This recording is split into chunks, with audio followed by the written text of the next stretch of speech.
ಓಂ ಶ್ರೀ ಗುರುಭ್ಯೋ ನಮಃ. ಫ್ರೆಂಡ್ಸ್, ಎಲ್ಲರಿಗೂ ನಮಸ್ಕಾರ. ಪ್ರೀತಿಯ ವೃಷಭ ರಾಶಿಯ ಆತ್ಮೀಯ ಬಂಧುಗಳೇ, ಜೂನ್ 8ರ ಸಂಪೂರ್ಣ ಭವಿಷ್ಯ. ಜೂನ್ 8ರ ಸೋಮವಾರ ಈ ದಿನ ನಿಮ್ಮ ಜೀವನದಲ್ಲಿ ಅತ್ಯಂತ ಸಂತೋಷದಾಯಕ ಮತ್ತು ನೆಮ್ಮದಿಯ ಕ್ಷಣಗಳನ್ನು ಹೊತ್ತು ತರುತ್ತೆ. ಇಷ್ಟು ದಿನಗಳಿಂದ ನಿಮ್ಮ ಮನಸ್ಸನ್ನ ಬೇಸರಗೊಳಿಸುತ್ತಿದ್ದ ಕೌಟುಂಬಿಕ ಕಲಹಗಳು, ಆಸ್ತಿ ವಿವಾದಗಳು ಹಾಗೂ ಹತ್ತಿರದವರೊಂದಿಗಿನ ಮನಸ್ತಾಪಗಳು ಇಂದಿನಿಂದ ಸಂಪೂರ್ಣವಾಗಿ ಶುಭ ಬೆಳವಣಿಗೆಗಳು ಕಂಡು ಬರ್ತಾ ಇವೆ. ಆದರೆ ಕೆಲವು ವಿಷಯಗಳಲ್ಲಿ ಎಚ್ಚರಿಕೆ ವಹಿಸುವುದು ಕೂಡ ಅಷ್ಟೇ ಮುಖ್ಯವಾಗಿದೆ. ವೃಷಭ ರಾಶಿಯವರೇ, ನಿಮ್ಮ ತಾಳ್ಮೆ, ಪರಿಶ್ರಮ ಮತ್ತು ನಿಷ್ಠೆ ಯಾವಾಗಲೂ ನಿಮ್ಮ ದೊಡ್ಡ ಶಕ್ತಿಯಾಗಿದೆ. ನೀವು ನಿಧಾನವಾಗಿ ನಡೆದರೂ ಗುರಿಯನ್ನ ತಲುಪುವ ಸಾಮರ್ಥ್ಯ ಹೊಂದಿರುವವರು. ಈಗ ನಿಮ್ಮ ಆ ಗುಣಗಳಿಗೆ ಪ್ರತಿಫಲ ದೊರೆಯುವ ಸಮಯ ಆರಂಭ ಆಗ್ತಾ ಇದೆ. ಭೂಮಿ ಅಥವಾ ವಾಹನ ಖರೀದಿ ಮಾಡುವ ನಿಮ್ಮ ಕನಸು ಅನ್ನೋದು ಕನಸಾಗುತ್ತಾ ಬಲವಾದ ಹೆಜ್ಜೆ ಇರುತ್ತೆ. ಬದಲಾವಣೆಗಳು ಕಂಡು ಬರಬಹುದು. ಆರ್ಥಿಕವಾಗಿ ಇಂದು ನಿಮಗೆ ಅತ್ಯಂತ ಸುವರ್ಣ ಅವಕಾಶಗಳು ಎದುರಾಗಲಿದ್ದು, ಹಳೆಯ ಸಾಲಗಳು ತೀರುವ ಮೂಲಕ ದೊಡ್ಡ ಆರ್ಥಿಕ ಹೊರೆಯಿಂದ ಮುಕ್ತಿಯನ್ನ ಸಿಗಲಿದೆ. ವಿಶೇಷವಾಗಿ ನಿಮ್ಮ ಸಂಗಾತಿಯ ಅಥವಾ ಪ್ರೀತಿ ಪಾತ್ರರ ಕಡೆಯಿಂದ ನಿಮಗೆ ಅನಿರೀಕ್ಷಿತವಾಗಿ ಒಂದು ಅಮೂಲ್ಯವಾದ ಉಡುಗೊರೆ ಅಥವಾ ಶುಭ ವಾರ್ತೆ ಲಭಿಸಲಿದ್ದು, ಇದು ನಿಮ್ಮ ಇಡೀ ಜೀವನದ ಉತ್ಸಾಹವನ್ನು ಹೆಚ್ಚಿಸುತ್ತದೆ. ವೃಷಭ ರಾಶಿಯವರು ಸ್ವಭಾವತಃ ತಾಳ್ಮೆ ಮತ್ತು ಕಲಾತ್ಮಕ ಮನೋಭಾವದ ಉಳ್ಳವರಾಗಿದ್ದು, ಯಾವುದೇ ಕೆಲಸವನ್ನ ನಿಖರವಾಗಿ ಮಾಡೋದಕ್ಕೆ ಇನ್ನು ಮುಂದೆ ನೋಡೋದಿಲ್ಲ ಮತ್ತು ಸಮಾಜದ ಉನ್ನತ ಗೌರವ ಹಾಗೂ ಮನ್ನಣೆ ದೊರೆಯುತ್ತೆ. ಉದ್ಯೋಗ ರಂಗದಲ್ಲಿರುವವರಿಗೆ, ವಿಶೇಷವಾಗಿ ಬ್ಯಾಂಕಿಂಗ್, ಫೈನಾನ್ಸ್, ಚಿನ್ನದ ವ್ಯಾಪಾರ, ಕಲೆ, ಸಿನಿಮಾ, ಫ್ಯಾಷನ್ ಡಿಸೈನಿಂಗ್ ಮತ್ತು ಹೋಟೆಲ್ ಉದ್ಯಮದಲ್ಲಿ ಇರುವವರಿಗೆ ಇಂದು ಅನಿರೀಕ್ಷಿತ ಧನಲಾಭ ಹಾಗೂ ಪ್ರಮೋಷನ್ ಕಾರ್ಯದ ಚರ್ಚೆ ಆರಂಭವಾಗುವ ಸಾಧ್ಯತೆ ಇದೆ. ಕುಟುಂಬದ ಸದಸ್ಯರ ಬೆಂಬಲ ಸಿಗಲಿದೆ. ಆದರೆ ನಿಮ್ಮ ಹಠದ ಸ್ವಭಾವ ಕೆಲವೊಮ್ಮೆ ಸಮಸ್ಯೆಗೆ ಕಾರಣ ಆಗಬಹುದು. ಇತರರ ಅಭಿಪ್ರಾಯವನ್ನು ಕೂಡ ಗೌರವಿಸುವುದನ್ನು ಕಲಿಯಿರಿ. ವಿವಾಹಿತರಿಗೆ ಸ್ವಲ್ಪ ಕಿರಿಕಿರಿ ಆಗುವ ಸಾಧ್ಯತೆ ಇರುತ್ತೆ. ಮತ್ತು ಸಮಾಧಾನ ಹೆಚ್ಚಾಗಲಿದೆ. ಅವಿವಾಹಿತರಿಗೆ ಮದುವೆ ಮಾತುಕತೆಗಳು ನಡೀಬಹುದು. ಕೆಲವರಿಗೆ ಬಹಳ ದಿನಗಳಿಂದ ಕಾಯುತ್ತಿದ್ದ ಸಂಬಂಧ ಖಚಿತವಾಗುವ ಸಾಧ್ಯತೆ ಇದೆ. ವಿದ್ಯಾರ್ಥಿಗಳಿಗೆ ಇದು ಸಾಧನೆಯ ಸಮಯ ಆಗಲಿದೆ. ಓದಿನಲ್ಲಿ ಉತ್ತಮ ಫಲಿತಾಂಶಗಳು ಸಿಗುವ ಸಾಧ್ಯತೆ ಇದೆ. ಸ್ಪರ್ಧಾತ್ಮಕ ಪರೀಕ್ಷೆಗಳಲ್ಲಿ ಯಶಸ್ಸು ದೊರೆಯಬಹುದು. ಏಕಾಗ್ರತೆ ಹೆಚ್ಚಾಗುತ್ತೆ. ಗುರುಗಳ ಆಶೀರ್ವಾದದಿಂದ ಉತ್ತಮ ಅವಕಾಶಗಳು ಸಿಗಬಹುದು. ಆರೋಗ್ಯದ ವಿಷಯದಲ್ಲಿ ಸಾಮಾನ್ಯವಾಗಿ ಉತ್ತಮ ಫಲಿತಾಂಶಗಳು ಸಿಗುತ್ತೆ. ಆದರೆ ಕುತ್ತಿಗೆ, ಬೆನ್ನು, ಗಂಟಲು ಮತ್ತು ಜೀರ್ಣಕ್ರಿಯೆಗೆ ಸಂಬಂಧಿಸಿದ ಸಮಸ್ಯೆಗಳ ಬಗ್ಗೆ ಹೊರಗಿನ ಆಹಾರವನ್ನು ಕಡಿಮೆ ಮಾಡಿ ನಿಯಮಿತ ವ್ಯಾಯಾಮ ಮತ್ತು ಯೋಗಾಭ್ಯಾಸ ಆರೋಗ್ಯವನ್ನ ಕಾಪಾಡುತ್ತೆ.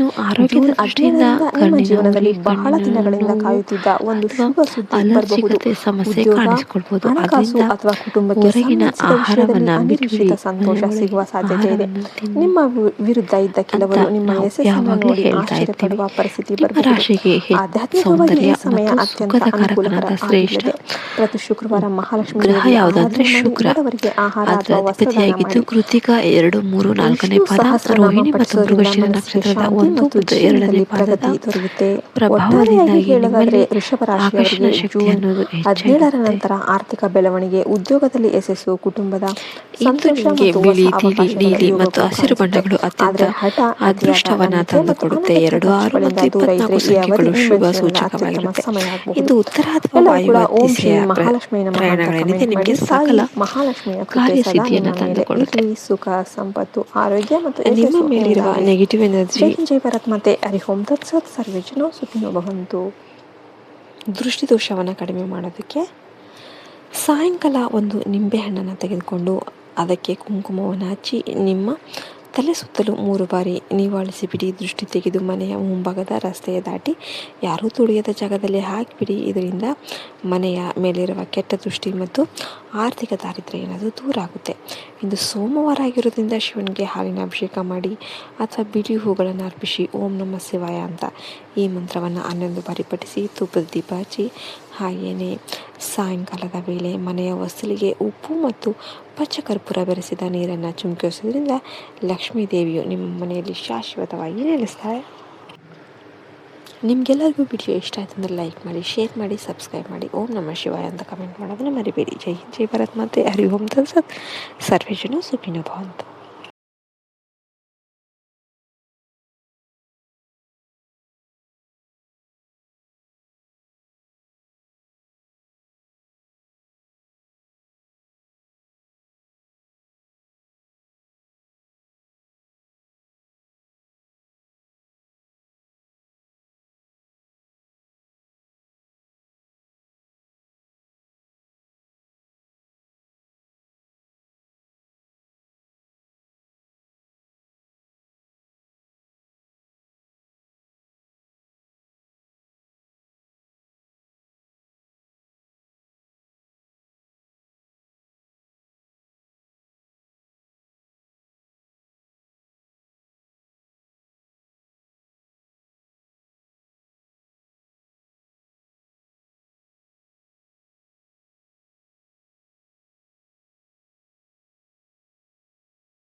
ಕಾಲಜ್ಞಾನದ ತಾಳಪತ್ರಗಳಲ್ಲಿ ಕಣ್ಣಿಗೆ ಕಾಣದ ಕೆಲವು ಅತಿಮಾನುಷ ವಿಚಿತ್ರಗಳ ಉಲ್ಲೇಖ ಕೂಡ ಇದೆ. ಬೆನ್ನಿನ ಮೇಲೆ 2 ರೆಕ್ಕೆಗಳನ್ನು ಹೊಂದಿರುವ ವಿಚಿತ್ರ ಮನುಷ್ಯರು ಅಥವಾ ಏಲಿಯನ್ಸ್ ಮಾದರಿಯ ಜೀವಿಗಳು ಭೂಮಿಗೆ ಬರುತ್ತೆ. ನೆಲ್ಲೂರು ಜಿಲ್ಲೆಯಲ್ಲಿ ಗಿಳಿಯೊಂದು ಮನುಷ್ಯರಂತೆ ಕಾಲಜ್ಞಾನವನ್ನು ಬೋಧಿಸುತ್ತೆ. 7 ವರ್ಷದ ಅಸುಗುಸು ಭವಿಷ್ಯದ ನುಡಿಗಳನ್ನು ಹೇಳುತ್ತೆ. ಮಸೀದಿಯಲ್ಲಿ ಕಪ್ಪು ಹಂದಿ ಜನಿಸಿ ಮುಸ್ಲಿಂ ಬಾಂಧವರ ನಡುವೆ ಕಲಹ ಏರ್ಪಟ್ಟು ಆ ಜೀವಿ ಕೃಷ್ಣಾ ನದಿಯ ಬಳಿ ಮಾಯವಾಗುತ್ತೆ. ಇನ್ನು ಪಲ್ನಾಡಿಯಲ್ಲಿ ಕಾಕರಕಾಯಿ ಗಿಡಕ್ಕೆ ಮಾಗಿದ ಹುಣಸೆ ಹಣ್ಣುಗಳು ಬಿಡುತ್ತೆ. ಬೇವು ಹಾಗೂ ಹುಣಸೆ ಮರಗಳಲ್ಲಿ ಮಾವಿನಕಾಯಿ ಮತ್ತು ಮಲ್ಲಿಗೆ ಹೂಗಳು ಅರಳುವ ಪ್ರಕೃತಿ ವಿರೋಧಿ ಚಮತ್ಕಾರಗಳು ನಡೆಯುತ್ತೆ. ಇನ್ನು ಆಂಧ್ರದ ಇನುಪ ಸ್ತಂಭಕ್ಕೆ ಅಂದರೆ ಕಬ್ಬಿಣದ ಸ್ತಂಭಕ್ಕೆ ಎಲೆಗಳು ಮತ್ತು ಹೂಗಳು ಮೂಡುತ್ತೆ. ಈ ಎಲ್ಲ ವಿಚಿತ್ರವಾದ ಕಲಿಯುಗದ ಅಂತ್ಯ ಹಾಗೂ ಮಹಾಪುರುಷನ ಆಗಮನದ ಮುನ್ಸೂಚನೆ ಆಗ್ತಾ ಇವೆ. ಈ ಕಾಲಜ್ಞಾನದ ಪ್ರಭಾವದಿಂದ ಮಾನವ ಸಂಬಂಧಗಳು ಸಂಪೂರ್ಣವಾಗಿ ಧೂಳಿಪಟಾಗುತ್ತೆ. ಕಾಮದ ಅತಿಯಾದ ವ್ಯಾಮೋಹದಿಂದಾಗಿ ಅಕ್ರಮ ಸಂಬಂಧಗಳು ಹೆಚ್ಚಾಗಿ ಹೆಂಡತಿ ಗಂಡನನ್ನು, ಗಂಡ ಹೆಂಡತಿಯನ್ನು ಕೊಲ್ಲುವ ಕ್ರೂರ ಕೃತ್ಯ